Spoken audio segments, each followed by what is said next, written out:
Shabbat Shalom. I know there is a big holiday coming up soon. You're all getting ready for it. Some of you like it, some of you don't like it. Some of you dress up, some of you don't.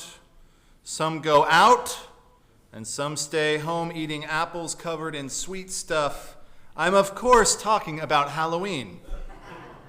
Now, if you've never heard a rabbi give a sermon about Halloween, let's have a Shehekiyanu moment. I know talking about Halloween in a synagogue is not really the norm. My old boss, Rabbi Felipe Goodman, affectionately called himself, quote, the Grinch who stole Halloween. He hated Halloween, and his wife would put up a sign that said, "No Halloween here." And she would put it on the front of their door, and all the trick-or-treaters would walk by sad. And the next-door neighbor that he had was a member of our congregation, old Jewish man who would collect the bar mitzvah gummies all year long, pass them out to the trick-or-treaters. If that's the most Jewish thing you've never, it's pretty, I don't know what to say. I've got to say, as an American father of 3 boys, obviously we don't do Easter, obviously we don't do Christmas. Halloween is really the only pop culture holiday that my kids can get into other than like Thanksgiving. But I think we can admit that for kids, trick-or-treating is a little more fun than a turkey dinner with boring adults. So with that being said, you've probably noticed just by driving around San Antonio this time of year, that there is this relatively recent phenomenon of these fly-by-night Halloween stores that open in these derelict retail spaces near stores that people actually go into. So bye-bye bowling alley, hello Spirit Halloween. And because you've noticed these stores, my kids have definitely noticed these stores.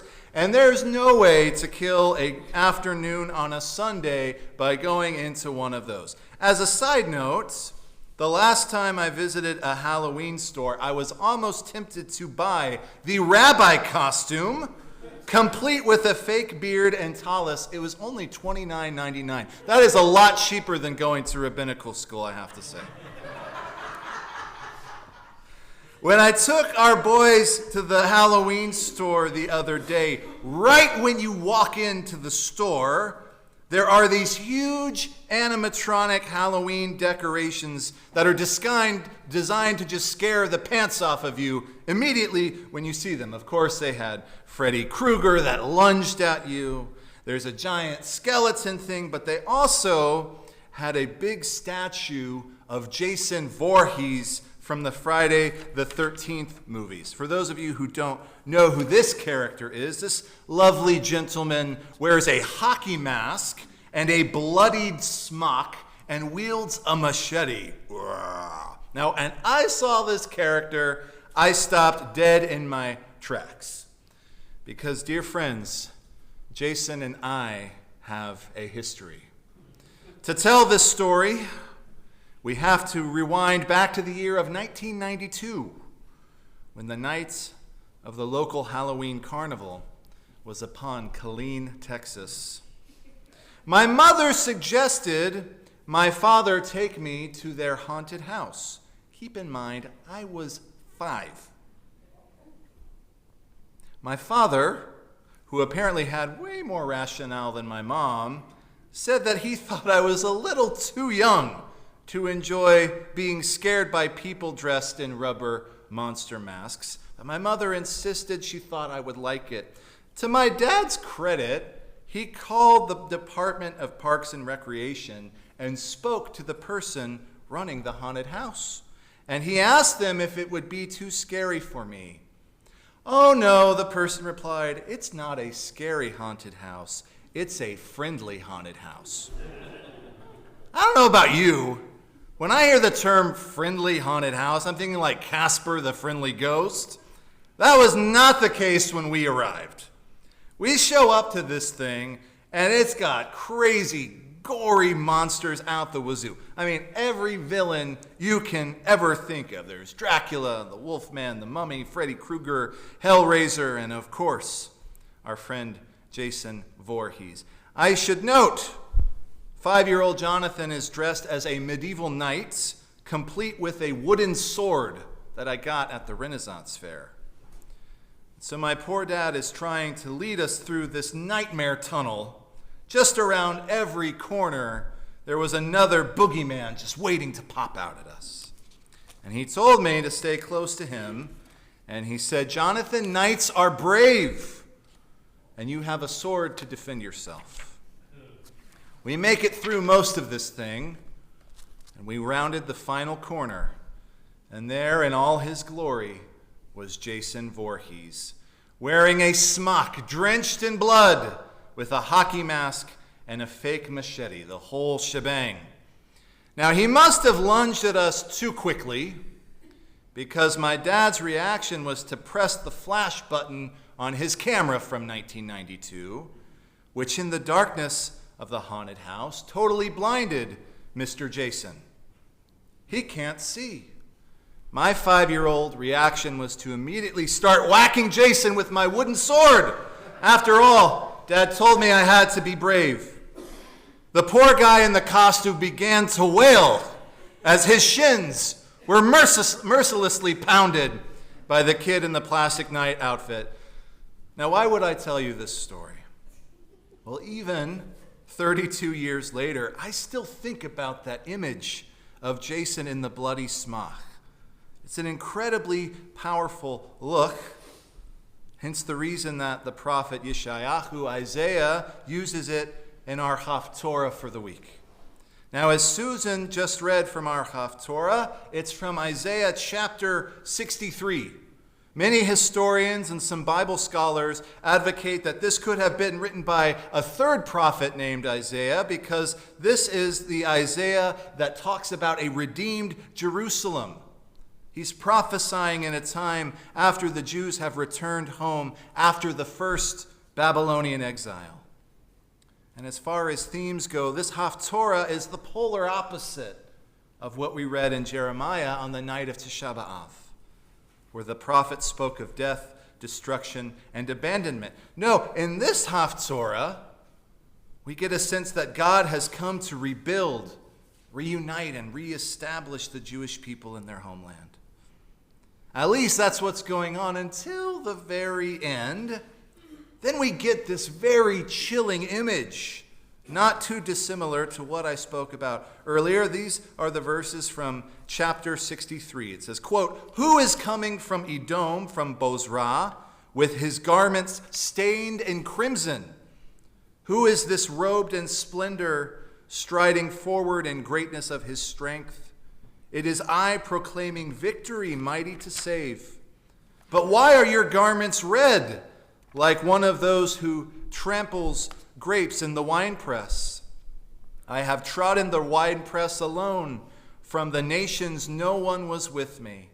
I, God, trampled them in anger and trod them down in my wrath. And their blood splattered on my garments, and it stained all of my clothing.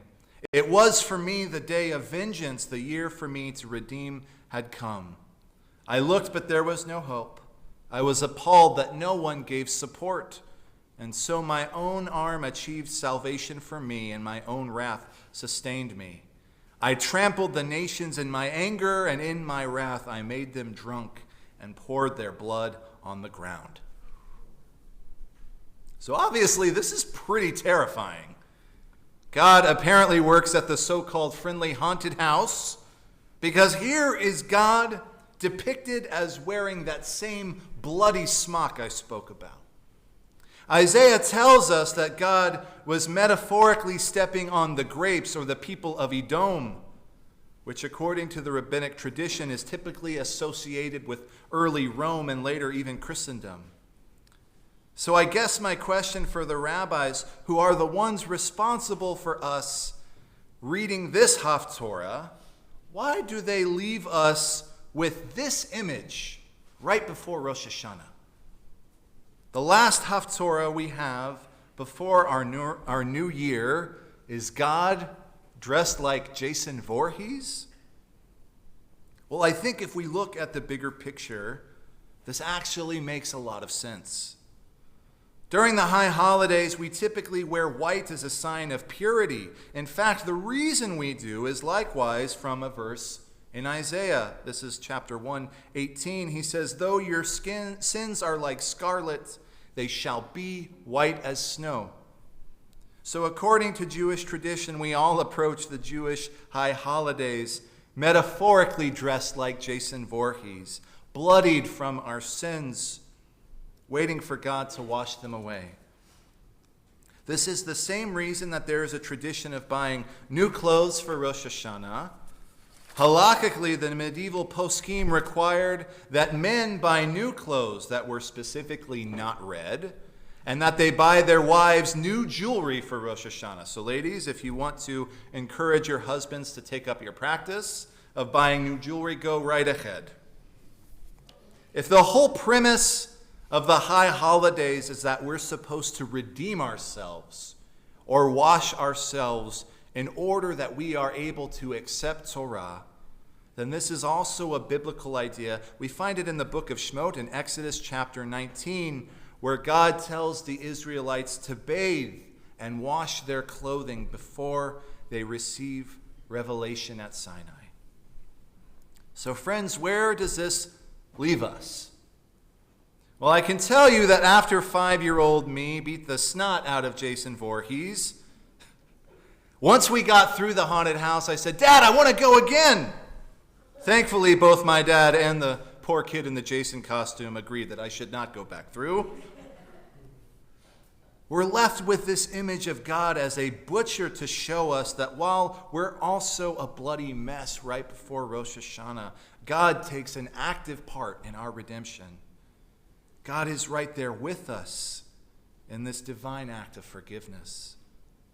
And just like I wanted to go through the haunted house again, so will we too want to sin again and make the same mistakes over and over. But if we can commit to seeking forgiveness, God tells us God will always be there to make us pure again. Not only on Rosh Hashanah and Yom Kippur, but every day. Friends, I look forward to seeing you all in Shul next week, dressed white as snow. Just please, no wooden swords. Shabbat Shalom.